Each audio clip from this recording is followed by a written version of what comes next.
Hello. Good morning, Chief Enoch. Thank you for calling in. Thank you so much. Okay. Good morning, Glad and to be here. welcome to this October 9th, 2024 Finance Committee meeting. I call this meeting to order. Do I have a approval of the agenda? Second. All in favor? Motion passes. Ms. Edwards, do we have minutes from the last meeting to approve? We do not. Okay, so we'll move right into a school safety update, both the financial side of it, but just say more on the financial side of our school safety. I think I have Lieutenant Pratt here in person and Chief Enoch on the phone. Thank you.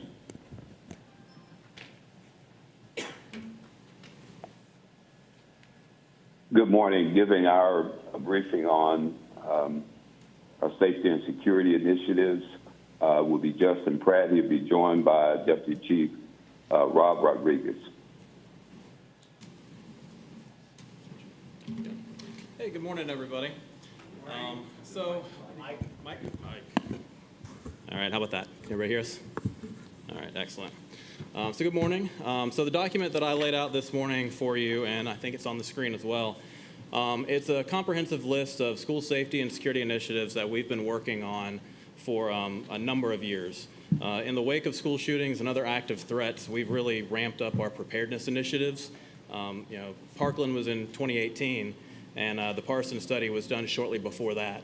And so we've kind of used the Parsons study as our initial guide for facility hardening and actions that we can do to ensure that our facilities are safe and prepared for all hazards, not just acts of threat, but any potential incident that could possibly happen on our campuses. So for facility hardening, Parsons really identified a lot of areas like fences, vestibules, access control, enhanced camera systems, and cultivating a more aware and vigilant staff. And so we've really explored a lot of creative opportunities for funding and partnerships to try to bolster and expand on our school safety initiatives. And so that's kind of what this document is a comprehensive list of. And so, at the front, we've got a brief narrative that discusses how we look at layered security. We look at our campuses like an onion, the outside being the fencing, the perimeter, and kind of work our way into the facility and the staff within to make sure that they're trained and prepared to respond and react to any potential hazard or emergency. And so that narrative at the beginning will kind of outline and set the framework for how we look at school security. That first section is grants and funding. General Fund East Blast has been a wonderful program that we've been able to leverage a lot of those resources. The American Recovery Program and CARES Act, and then grants. Currently, we have 4 grants that we're working. We have a number of other grants that are going through the approval process that we've submitted for. But these 4 that are on this first section are ones that we are actively working through. And that big one being the 2024 Governor's Security Grant, which is a big program. And we're using that for the hiring of 27 additional school safety officers. That'll put an extra school safety or a school safety officer in every facility once we bring everybody on board. So looking at our layered school security initiatives, the way that I've outlined this document is it works just like layered security does from the outside in. So campus facility exterior, we're looking at gates and security improvements, traffic flow studies, crosswalk assessments, parking lot lighting, access control to make sure that we're able to manage who's coming in and out of the facilities. And then moving into the facility, additional school resource officers and school safety officers, looking at perimeter patrol. We have a lot of larger campuses that we're starting to develop and multi-campus sites, like the New Hampstead K, New Hampstead High School, 2 campuses, but they're conjoined as one. And so a lot of those larger sites warrant having somebody on the outside working a patrol to make sure that the exterior of the facility is safe. Security window film and weapons detectors and the Halo vape detectors, those are all programs that we've really been discussing a lot lately to ensure a safe and environment for our students. Away from actual physical security initiatives, we also have been working really closely with staff education. We hold a citizens response to active shooter training program for our schools. where our officers instruct active shooter response and preparedness for the educators.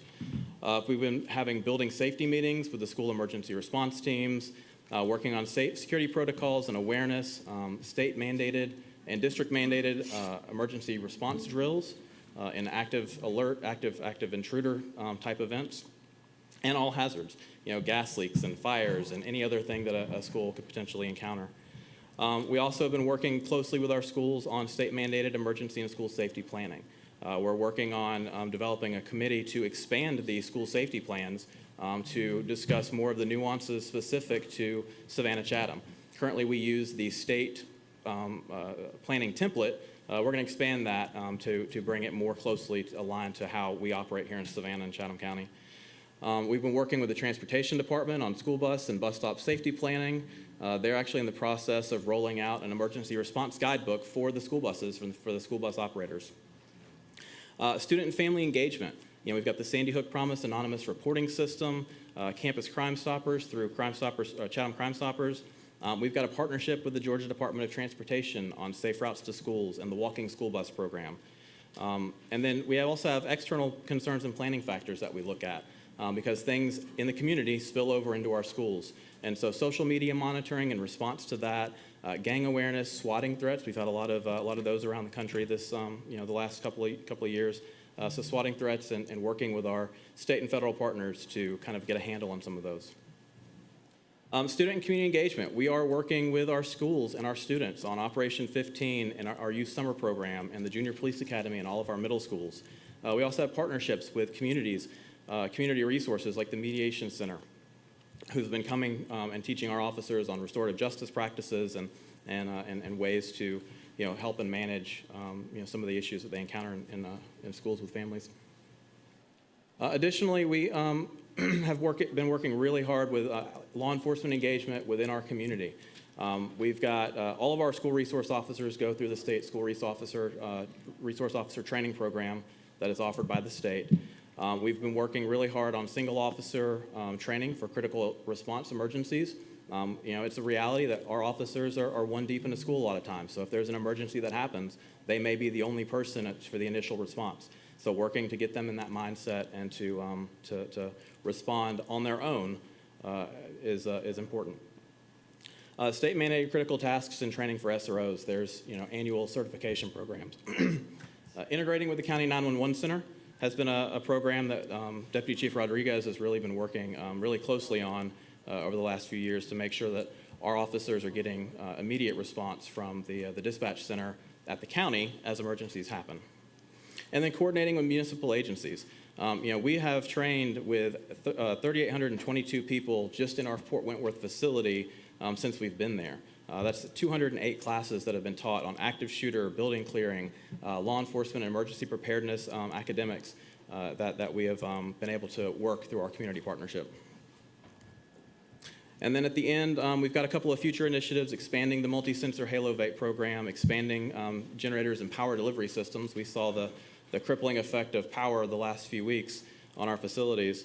Developing mental health support programs for our law enforcement officers, and expanding our Joint Operations Center. And then at the end, we've got some of our past awards and some of those programs and the dollar amounts for you to review. Just some of the things that we've done to try to be creative and be a good steward of our resources and our funding, and looking outside the district for grants and initiatives to help support with our mission. Thank you for that. For the rest of the board members, this was, I had a couple community members actually want to have a deeper dive into what we are spending, but from a positive side, like understanding that we actually, as a district, do a great job of trying to make all of our schools safe all the time, and that is a journey to excellence that probably will never be 100%. The few questions I would want, not right now answered, but as a follow-up, this is great information. Let's make sure it's easy for our community to access it.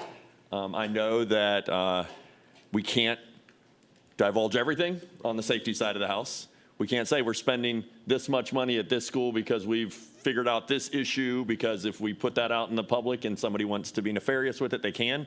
So public, please understand that we can't always be 100% transparent, because we want to be closer to the safe side of things. Things that I would like to see so that we can show the public how much it takes to have our own police force, understanding that we really don't have to have our own police force. We could just say, well, we'll let Chatham County deal with the Chatham County schools, and we'll let City of Savannah deal with the City of Savannah schools. What is our line item from that general fund? You know, what and how much of that goes to just salaries and how much of that goes to maintaining the fleet of vehicles and all the other equipment? And I know we can't divulge all of that equipment either. So the things that Chief Enoch is okay divulging on the financial side, I think would help our community fully appreciate the cost associated with maintaining safety. Because unfortunately, we continue to be reminded that our children and our staff and our community becomes vulnerable when they get to school. Some of the other comments that I've received, I don't know about the rest of the other board members, is we're doing a good job of screening everybody coming in now, but now that actually becomes a pinch point. And I know, Lieutenant's like, yeah, we have lines now of students that if somebody actually wanted to do something, so I do not have the answer there, not my wheelhouse, but maybe not something that we can share in the public, but you know, that's definitely one of the things I've heard a couple times is like, so how do we make this safer now that we have a line of 100 students some mornings waiting to get into events or just into school? And then, you know, I know Chief's always got a laundry list of what he would buy if he could. It's okay, I think, to tell the public like, hey, yeah, here's the shiny thing that district bought that has one school. Yeah, that's easy to buy the shiny thing for the one school when you're a district of 500, but to ramp that up to 55 buildings with students in it and another probably 10 or 15 with just staff gets exponential and difficult from the financial side. But thank you for this start. If we can make sure this becomes a living document that I can tell somebody, hey, Chief's got a website link. Go check it, and here's the financial side of it, and here's how many officers we have. Here's how many officers we're trying to still hire. I know we're transparent with those numbers, but if it's easier for people to get to. Any other comments from the board?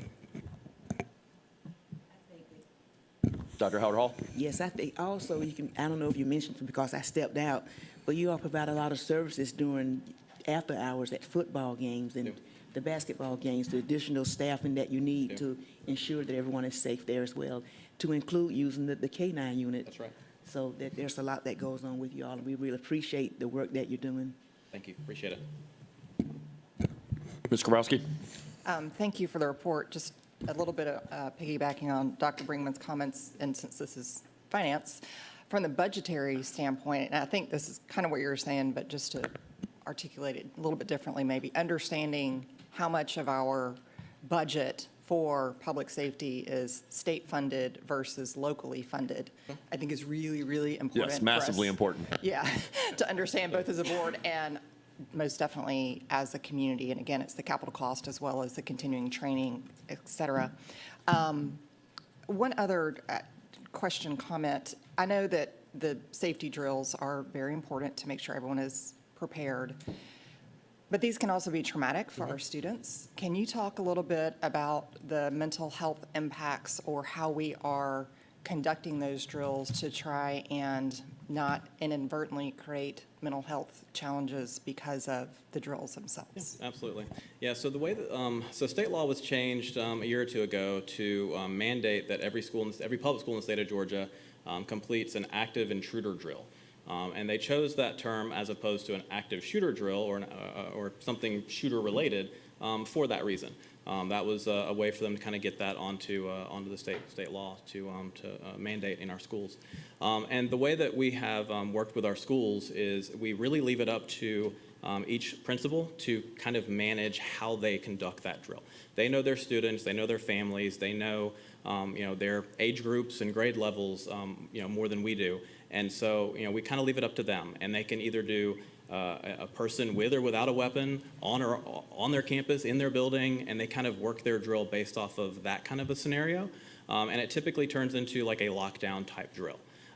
They will go through the protocol, which we teach through the CRACE program of avoid, deny, defend, or run, hide, fight. And if they can get out of the facility, then they evacuate to a safe space. If they can't, then they lock down in their classrooms, barricade the doors, and prepare for, what the scenario may bring. Each teacher does a wonderful job of working with their students and working with their parents to kind of explain, and they do things grade level specific. Some schools, like, my child, they had to do their, the mandated drill. She's a pre-K student. They gave them Skittles to keep them quiet and, kind of talked a little bit about, what they were doing and why they were doing it. And we try to keep it kind of localized so that it's not such a big traumatic experience. Mr. Johnson? Real quick, we are going to, as you probably know, we're going to be having the East Lost 5 workshop starting later this month. It would be great to have some sort of list of what the campus police would like to have on E5, so we're not having to go into. Yeah. Okay, Yeah, I we, just uh, wanted to put it out there. We had our first workshop, yesterday, day before yesterday? Yeah, and we were there. And I would add, the percent of former East Bluffs funding that went into school safety might be another beneficial thing to say, hey, as this has become a more of a, I know you got it, so Absolutely. it's always good to Yeah, tout I currently manage our East Bluffs purchases through the campus police department, so for East Bluffs 4, so I totally understand. I totally get it. Yes, Mr. Catchmore. Appreciate this discussion. Some of the ongoing discussion points we've had about safety and security over the years is the vestibules. That's been Yep. That's been a project been a for project. 5 to 10 years now,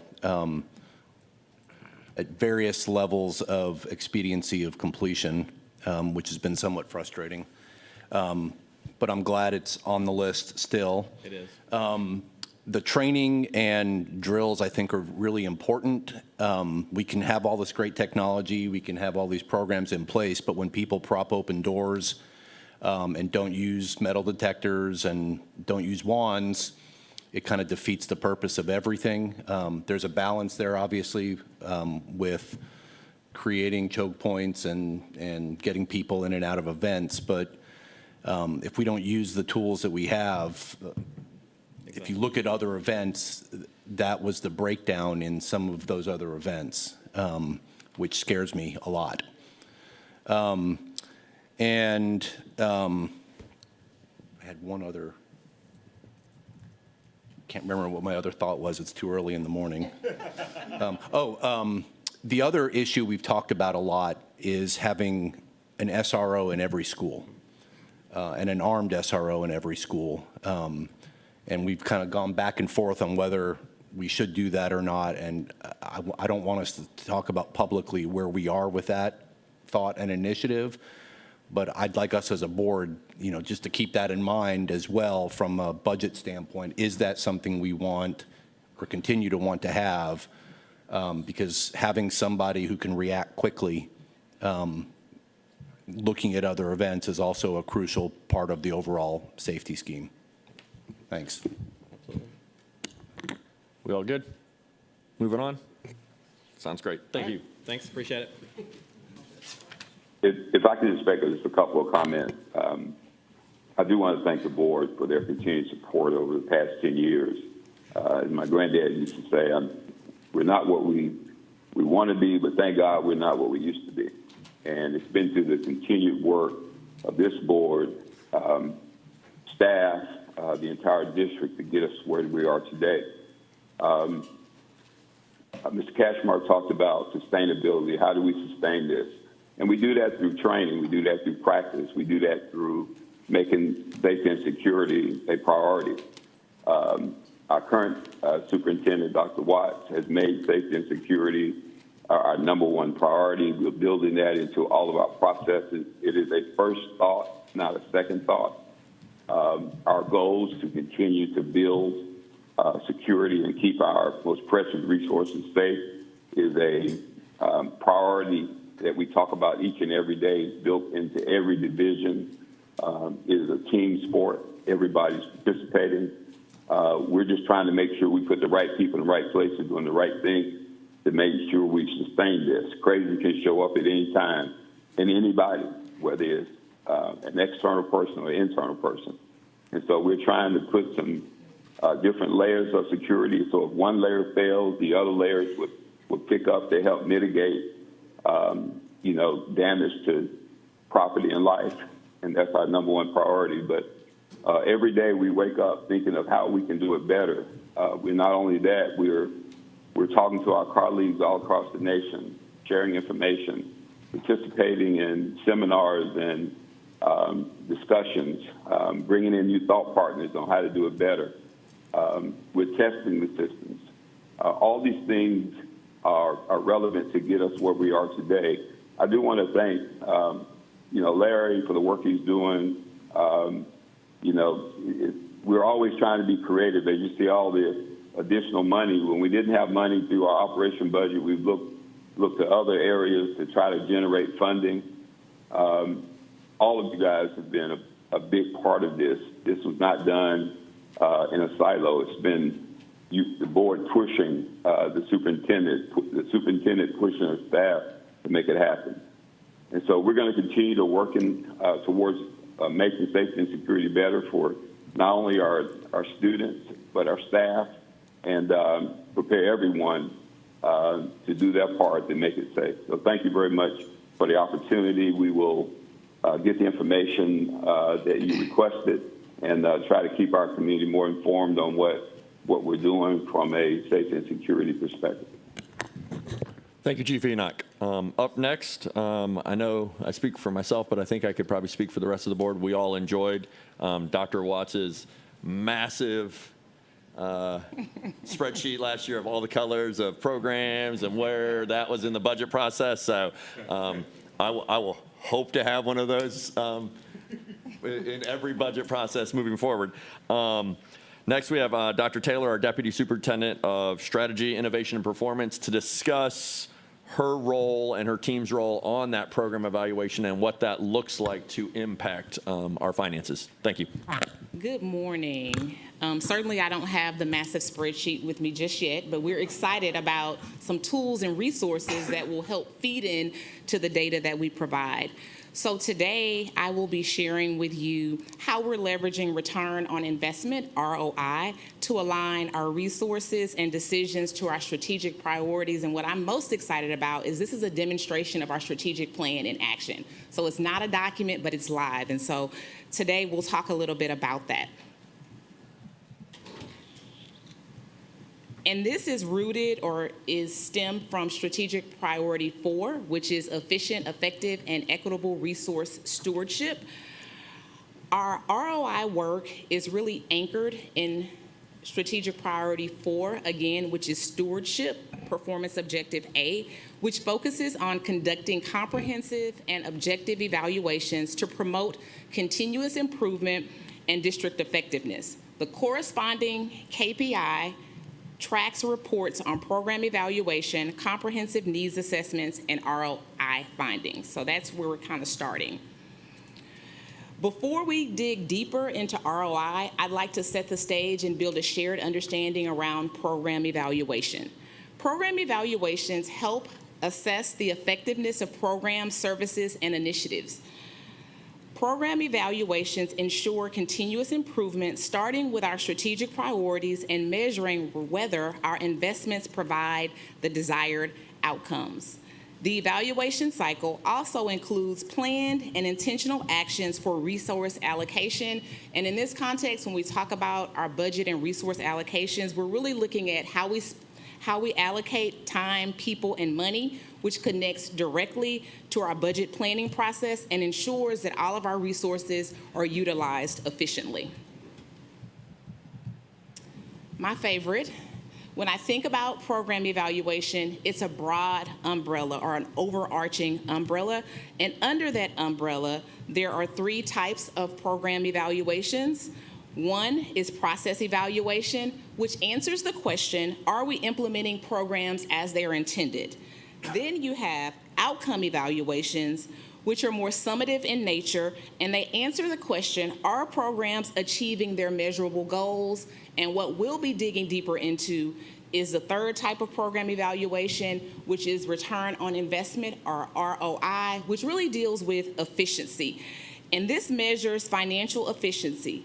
And it asks the question, how well are resources being utilized relative to outcomes? So in other words, are we getting a financial return on the investments that we're making? When you think about program evaluation, specifically return on investment, and you marry it or align it to our strategic plan, you will see that it plays a critical role in monitoring key initiatives and their contributions toward achieving our priorities. It helps us assess whether our current investments are driving us closer to reaching our goals. And we do this by 3 ways. The first way, should I say, is measuring success and impact, ensuring that every action drives value and achieves its intended outcome. Also through informed decision-making, providing data. So we'll have the spreadsheet, but we'll have a little more data that's behind the scenes supporting what we provide you in that spreadsheet so that we're able to make adjustments and be agile. We want to be able to be nimble as we learn more about what's working and what's giving us our greatest return. And then finally, I talked about it before, but I cannot underscore it enough, resource allocation. Really using the data that we collect from program evaluations to make sure that our time, people, and money are directed toward those things that have the highest impact. So, what have we done to date? Some key things that we've done to advance this work is first we started with training and capacity building.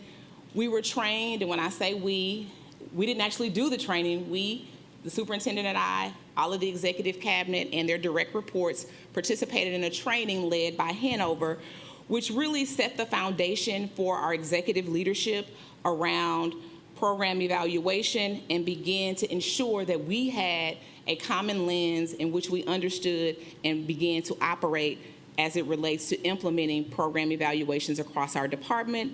Then as part of that work, we developed a program inventory, and I'm particularly excited about this. The chiefs work with their teams to inventory all of the programs. So we really want to start with this whole inventory of what are the things that we're doing. And so we developed a program inventory, which will over time allow us to track and monitor program performance, ensuring that it is aligned or that the programs that we're implementing are aligned to our strategic priorities. And then finally, we began initial analysis and assessment, and we've decided to start evaluating high investment programs to determine if we should reinvest in those programs, reallocate funds, or sunset programs. As it relates to next steps, so I've heard a little bit about what we've done, what we're doing next, or what's next up. I've kind of broken them down in 2 categories, short-term and long-term. So as we think about the short-term things, and this is probably short and long, but I'm excited, we have hired a director of evaluation, Dr. Heather Colbert, and she's here with us. Dr. Colbert, if you would stand. So today, I'm kind of launching this work or setting the stage, but in future or subsequent presentations around program evaluation, Dr. Colbert will be leading them. So welcome to the team, Heather. We also began to develop, or Heather is developing a program evaluation guide. What I want to note about the program evaluation guide is that it will contain an ROI rubric, so we'll have a standard or criteria for determining return on investment. The program guide will also provide the reporting cadence and cycle of evaluation, so we'll know when programs will be evaluated and when we'll report out on those specific evaluations. And so I skipped a little bit. I went to long-term, skipped over short-term, so I'll go back to short-term. I got excited about Heather because I'm glad she'll be taking the reins soon. We're going to continue with capacity building. I've mentioned the first opportunity when we partnered with Hanover, but we will have ongoing capacity building because we recognize that it's not a one and done, that's similar to our strategic plan, that it has to be embedded or live throughout the work that we do. So we'll continue with our capacity building. Also particularly excited about the last 2 things. One of them is learning from other districts. So there are districts who have engaged in ROI work. So we want to partner with some of those districts to learn from them as we launch this work. And then finally, as it relates to the budget planning process, we're resetting the budget planning process to use an ROI lens. So this is a little bit of what we're planning to do, what we've done. and hopefully a foundation around how we're approaching our ROI work. If you have any questions, happy to answer. Mr. Johnson? I just want to say very quickly, thank you. This is something that I know Mr. Cashmer and I, and also and other board members, current and past, have been asking for a very long time. To get those ROI numbers, to really look at it through those lenses to see if these programs are actually working. So thank you to the superintendent for making this happen. Dr. Howard Hall? Yes, thank you for your presentation. What does ROI, I guess that's the word for ROI, look like at the school level or at the classroom level?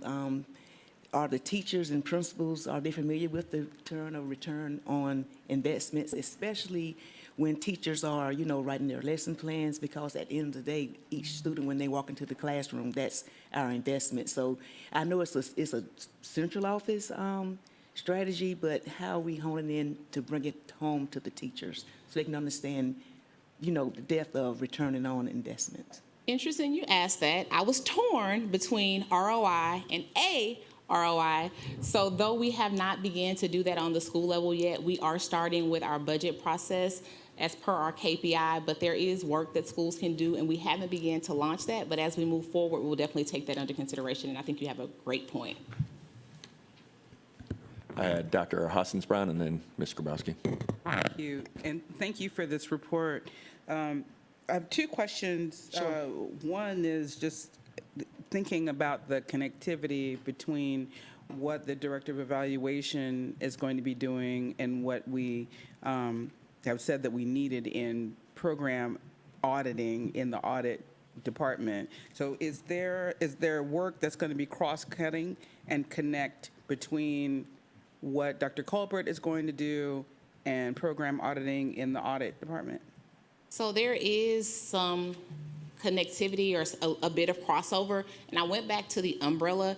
Some of the work that internal audit is doing is both formative and summative in nature, depending on what they're auditing. We're starting with the ROI, so there may be some overlap or touch points, but we're currently starting with the piece around return on investment, and external audit is more in the lane of process and outcome. Okay, thank you. I was just wondering because we've always struggled with getting that done, so. Just had the conversation yesterday, and I hadn't thought much about it, but Dr. Colbert and I and Dr. May had a brief conversation about it yesterday. That's helpful. Well, any bleed over that can happen, I think we'll benefit from. And Leah Underwood is in these trainings with us. Okay. So she's also cross-pollinating. I haven't shared this with the team, but yesterday she sent a document to me from her department that could help inform this work. Yep. So there's a synergy, I would say, between the two departments. Cool, thank you. You're welcome. And then that leads to my question about the training that Hanover did.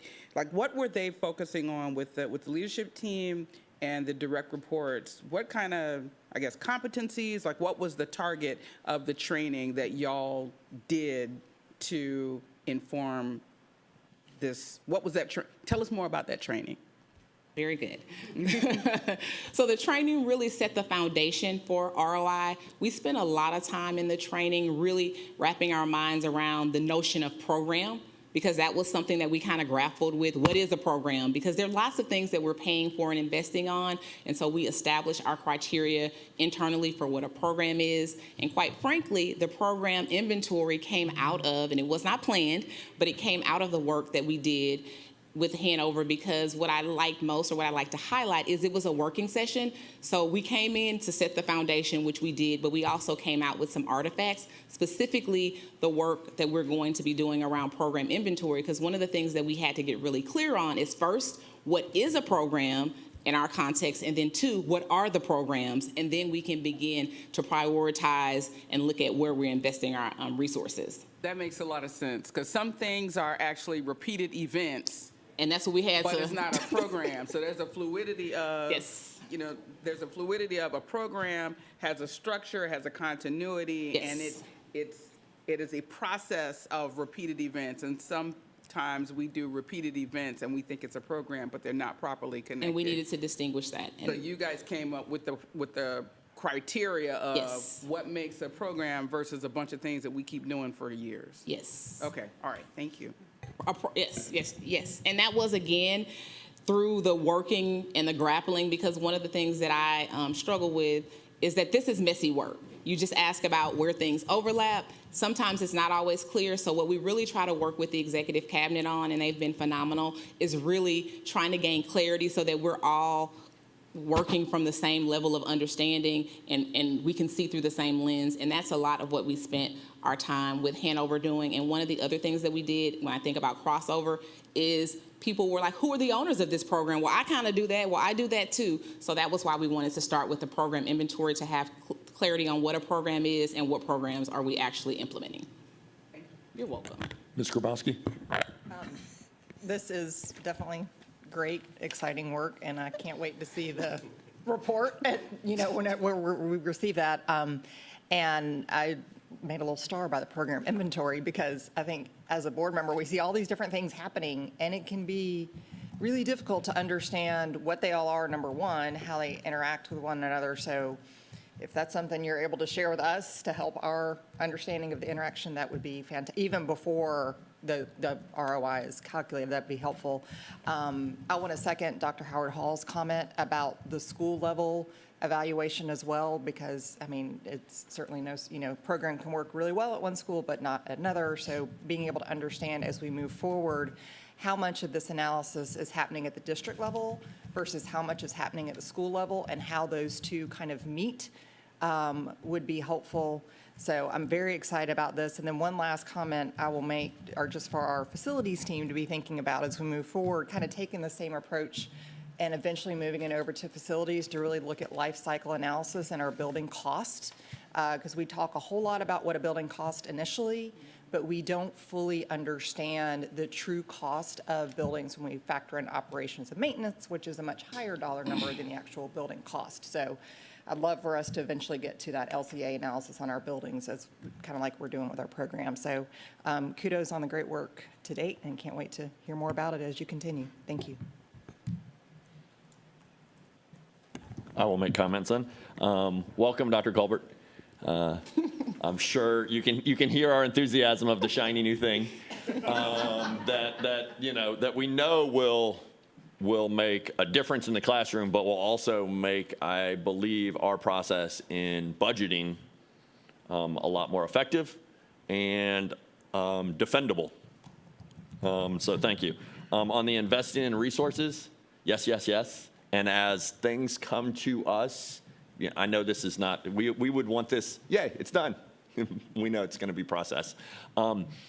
That program that has 4 or 5 things that we have to pay for. When it would be nice that when we're voting on this software or that software, this is a part of this program initiative. And we believe, or we have seen in other districts that we have partnered with now to learn, that they have added this to a similar program, and they've had. Am I barking up a tree that's already been discussed? Yes. So, but I mean, we pass budget things all the time. But if and it doesn't have to be read into record. It can be just a part of the record. Be like, this is a part of this program, and here's where we think the impact's going to be. I know that you're going to be looking at numbers to hold those software and whatever is part of the program accountable. We will too. So I think if it's up front, like we're buying this or we're getting rid of this because it hasn't, except at this one school or that school, and we haven't figured out the secret sauce there. But yeah, thank you. I saw smiles, so I must be saying something right this morning. You are. The school level, I think, is paramount. Got it. Because again, we've said it a ton, that 3 schools are using all these parts of the program, and it's making the massive difference. Why are the other 10 not? And then we've got 1 charter member in our audience, but I'm sure other charters watch. They might be doing other programs, and hopefully down the road, I know this can't be a tomorrow, but down the road, if they've got a program initiative that has parts that is working for them, and that, to me, that is the idea of a charter. Do something completely different than us, and then hopefully we can actually share it and be like, hey, so yes, it's on a smaller scale, but is it scalable for us? Is it something we should try? Is this directing our programming. So I hope that's where this happens down the road. And we all want to just hit fast forward right now and see the goal. So thank you for doing that work, team. Any you other all. comments from, oh yeah, go on ahead, Ms. Grabowski. Just getting, so I understand the value and the need to look consistently across the district, but I also kind of, and what something Dr. Brinkman said, like some school, like the school culture is so important. So I wouldn't want us to lose something that one school, like it works really well at that school because of the school, and maybe doesn't work at other schools. So I hope this doesn't lead us to, I don't know, just, I think you know what I'm saying. I just don't Understood. want us to lose Don't, that. don't throw out all the, Understood. don't throw out all the babies with the individualism that bathwater. exists at schools, the balance. Right. Thank you all for your feedback. Thank you. Next up, I've got Mr. Jackson talking about the overall budget process, and I think Dr. Watts will probably chime in some as well. Good morning, everyone. My presentation is really not a report on anything. It's really just to open the floor for the board discussion. Just want to talk a little bit about what we think the objectives and purpose of the committee are. This is pretty similar to some of the documents you've received over the last couple of years, to help us throughout the budget process, to help the staff with the long-term capital plans in the district. We're going to have that some more information on that forthcoming. Management of revenues and expenditures. One of the things with this committee that I want to start this year is bringing some policies in front of the committee before it goes to the board as a whole for a vote. There's some new things that I want to bring forth. One is, the last meeting, I know we talked about fundraising, but we didn't really talk about crowdfunding in the schools. So that's some type of policy that I may bring forward to the committee just to take a look at and review before we bring something official to the board. But this is just some objectives for the committee. This particular slide here talks about some of the major budgeted expenditures for the last couple of years, just to kind of jumpstart the conversation. One thing I did leave off in FY24 is the letters training. Just oversight because it wasn't part of the budget process. It occurred during the year. So I was just looking at the things that we included in that budget process for FY24. The calendar here is just a draft calendar, tentative topics. You can see those that you have in front of you, but I encourage or invite you to, if you have things that you would like us to discuss, please get them to your chair, committee chair, and we will try to fit them in. We will come back with an update on the budget for campus police. But I want the meetings to be more educational and informative and not so much about the dollars. In the past, we can tell you the dollars all day long, but if you don't understand what we're spending money on, it defeats the purpose. So I want these meetings to be more informative. For instance, in November, I want to talk about staffing models that we have in the district. Last year, we brought a presentation to you to talk about how we earn money from QBE, but we never had a chance to inform you all how we actually staff schools, by student populations or program needs or the size of a school. We want to get into those conversations. One of the things I told Dr. Watts, I think last week or the week before, the way we staff schools, we could gain 2,000 students and not have to hire one teacher. Or we can lose 2,000 students and not lose one teacher because we staff by grade, by school. So we want to talk a little bit about that so you can understand that, yes, our school population may be declining, but that doesn't mean that the staff that we need in the schools is going to decline as well. So again, keep in mind or think of topics that you would like to add and get those to the chair. So at this time, I'm going to turn it back over to the chair, and he can lead the discussions on objectives or priorities for FY26, 25-26, or topics you all would like to hear. Mr. Moss. Thank you very much. One thing I'd love to see us do this year, and I'm sure we do it, but I just like it to just ring clear, is I would like to see more about what revenue we're bringing in, what grants, Title I, all of the money that we automatically get in addition to QBE. Real estate, all the revenue. Yeah. Mr. Johnson? I also would like to see how our budget process affects places like Oakland Island, the Massey Center, and the charter schools. If we raise revenue, how does that go out to charter schools? If our revenue decreases, how does that affect the charter schools and their budget as well? Granted, their budgets aren't as large as ours, but their budgets are highly dependent upon our budget as well. Ms. Grabowski? If possible, I might suggest, could we look at doing QBE in January? That would be earlier in the legislative session and would be a presentation that some of our legislators might find interesting as well, particularly if that becomes one of our legislative priorities, as it has been for eons and probably will continue to be for eons. Is January early enough for you? Is that early enough for the district? Could we go? No. The question I have is, so the QBE presentations I've watched over the last few years, the information doesn't really change. So do you just want another plug and play of the same information? Where are we trying to angle with that topic, other than just a sit and get presentation on QBE that you all have had Because if it's related.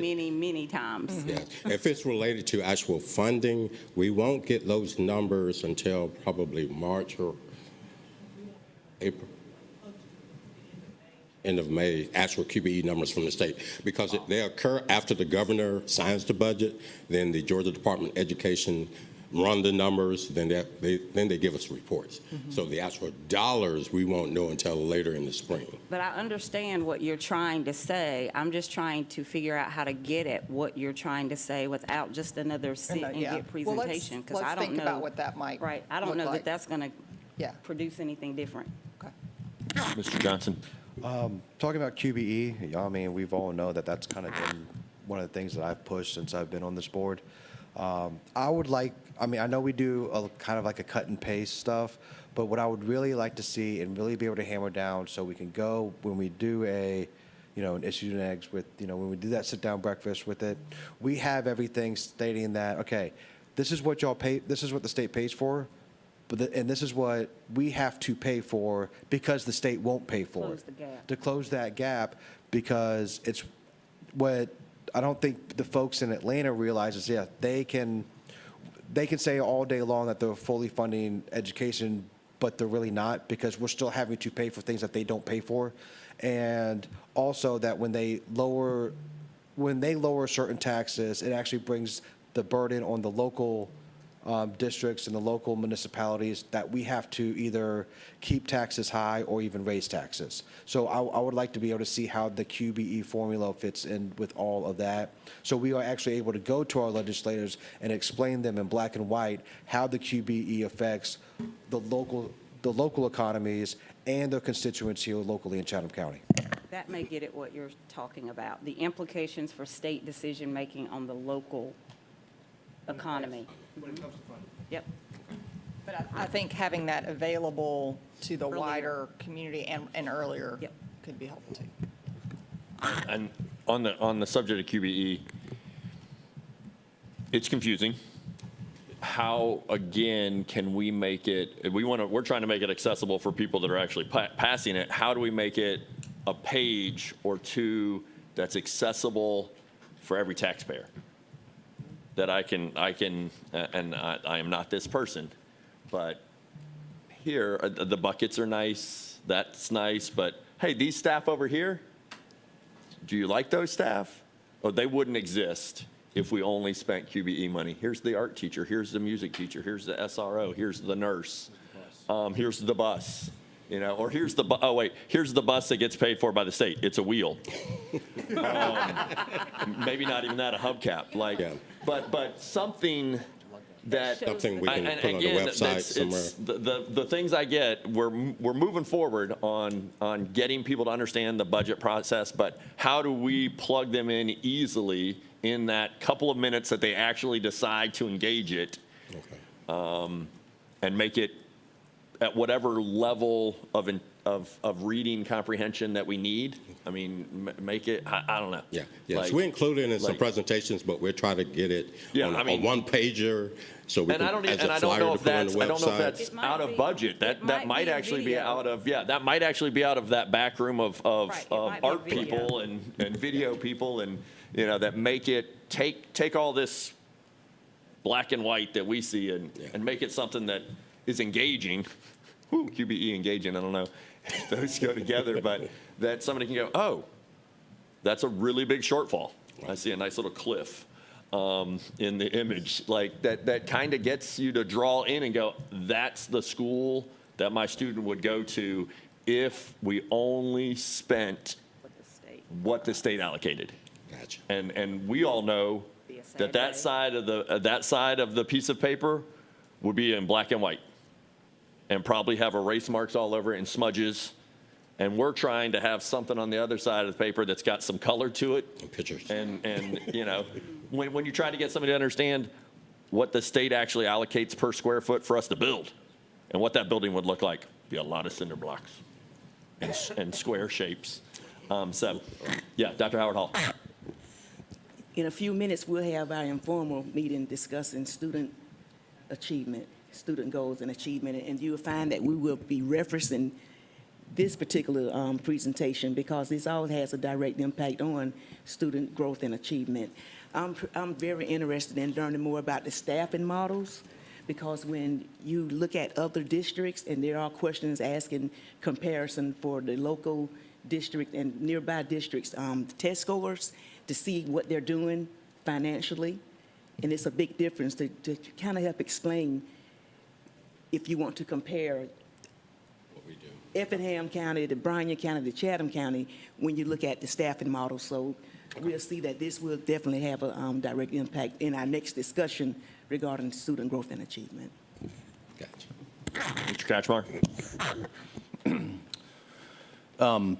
The reality of our budget process is we talk a lot about it, but until June, when we actually know what QBE allocations are and what our revenues are, we can't really finalize a budget. And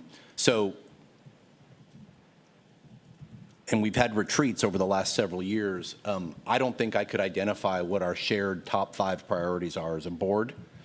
And the reality of our budget process the last several years is we've maybe got, usually it's we need to find 20 million to close a gap, as opposed to, oh, look at this excess money we have, how should we spend it? So that's been the reality. So I would like us to make sure we identify what our shared top 3, 5 priorities are as a board, that we're all on the same page about that. We dovetail that into this ROI process that we're doing. The whole point of ROI analysis is to, in theory, free up budget money or refocus it on the more successful programs, taking into account the localized differences that we want to preserve. So in theory, over the next year, we're going to have maybe a little more wiggle room in the budget to the extent we pare down programs, but then we may need to invest higher in some existing programs to share them across the district. We need to understand what that looks like.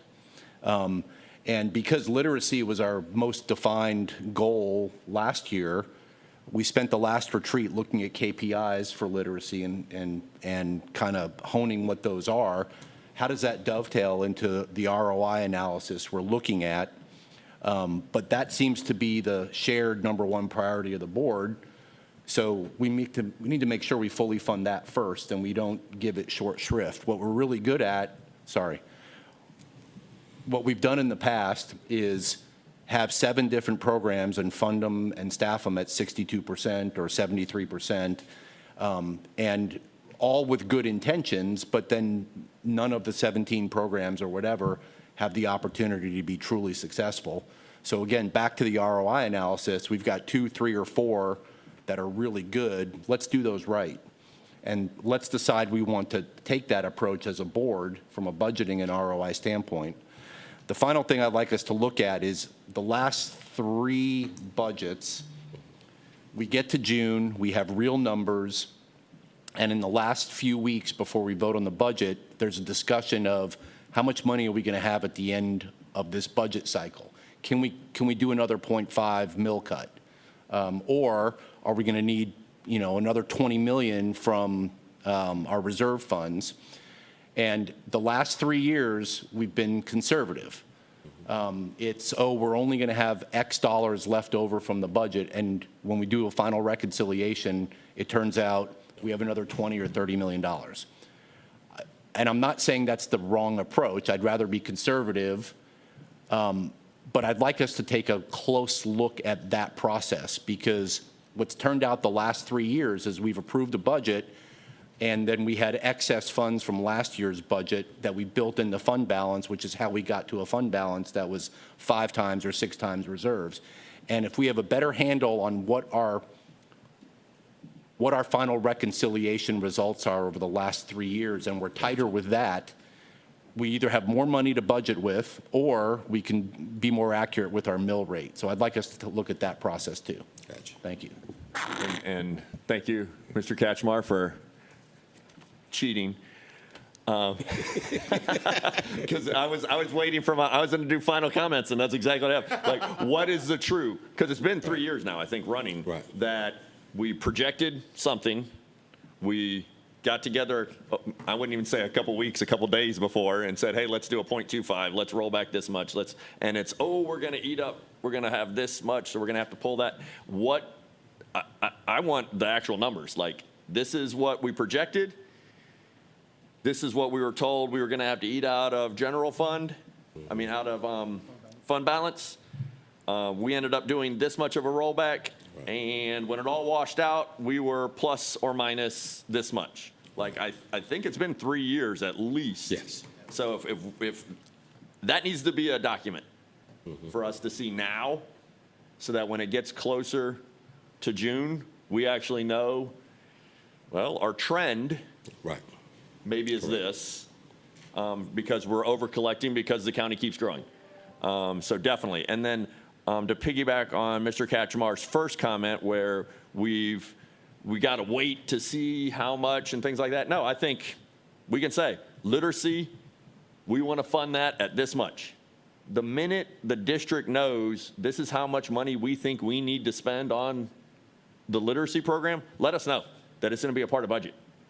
And we believe, as the people that actually make it happen, this is how much it's going to cost for us to retain our teachers. And let us know that, versus this is how much money we have in the budget to try to retain our teachers. Does that make sense? Am I making sense? I'm getting some eyes that are, I got you. yeah, like, just put the price tag on it, so that we build the budget with those larger priorities already with the built-in budget price tag, rather than, well, the price tag could be 35 million because we have 35 million. No, if it was supposed to be 40 million, tell us, and let's figure out, and it might not be this year that we can make the changes on programs to find that 5 million, but I think that's where we need to go. Like, we need to know those price tags on the main priorities.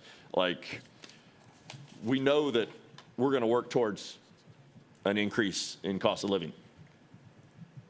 We should probably be able to maybe not have a perfect number on that, but something with brackets around it that says that's what this would cost us. Okay, that's in the budget.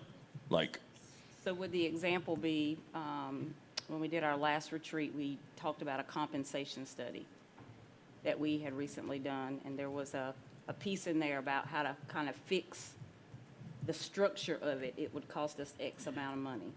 Like, we need to name those things now so that we can prioritize them. Would that be an example? yeah, if we know that number, to fix this problem, the district has found this problem. To fix it, this much. And that's, like, we have walked down the buffet line and we have grabbed that. Yeah, the retreat, it was literacy and recruitment and retention where I think our primary goals are, and that's $30 million. We're not going to find more than that in flex money in next year's budget. So that's the reality, unless we raise the millage rate or we cut programs and find that money. So let's identify what our priorities were, whatever they were, and put a number on them, and then work from there. And lo and behold, the budget might be bigger than what we get to spend. And we can still present that as like, to fix these things, this is how much it is. But we as a board have decided this year not to vote to raise the millage, to make that happen. And then we have to hold ourselves accountable to that decision after the district told us this is how much we think it would be to make those things go the right way. And that puts it on us to make that hard decision, which I think is why we are supposed to be up here sitting. Mr. Johnson? Also, on the November ballot, there is a property tax amendment on there that could affect us about the increase, the amount that valuations can be increased by. There is in there a stipulation that local jurisdictions and school boards can opt out. If that does, are we looking into how that process might happen if it does? Because it's got to be written from a bill or something of how that process is. I think we need to start looking into that. Yes. Because there's a good chance that that will pass. Yes. Yes, it's something similar to what we have locally, Stevens today. Then we have to decide which amount to take, whether we continue with the Stevens Day limit or we want to use the new state limit if it's approved by the voters. So we are looking at that too, and we probably bring I think our next meeting is just after the election. So once the election happens and we get an outcome of the vote, then we will bring a presentation on that to show you. Because that we're looking to get information from the assessor's office, and they're basically going to drive that conversation for us. So we'll make sure we bring something to the board. Any other comments? Well, I will say thank you to the board members for attendance. Thank you to all district staff here answering questions and working already on our next budget. I will take this moment to remind our public, if you listen to this later and you have thoughts on the budget process, we are elected to bring those thoughts forward to better define the budget or to better inform our public. So please reach out to us so that we can be as transparent as possible in this process and let the district know how the community is feeling about the budget process. So please, please, please, don't wait until June to speak about your thoughts on the budget and tell us where we should cut things. Talk to us now. That's why we're elected. Our emails are on the website. Our phone numbers are on the website. Talk to us now. We will meet again on November 13th here at 9 a.m. This meeting is adjourned.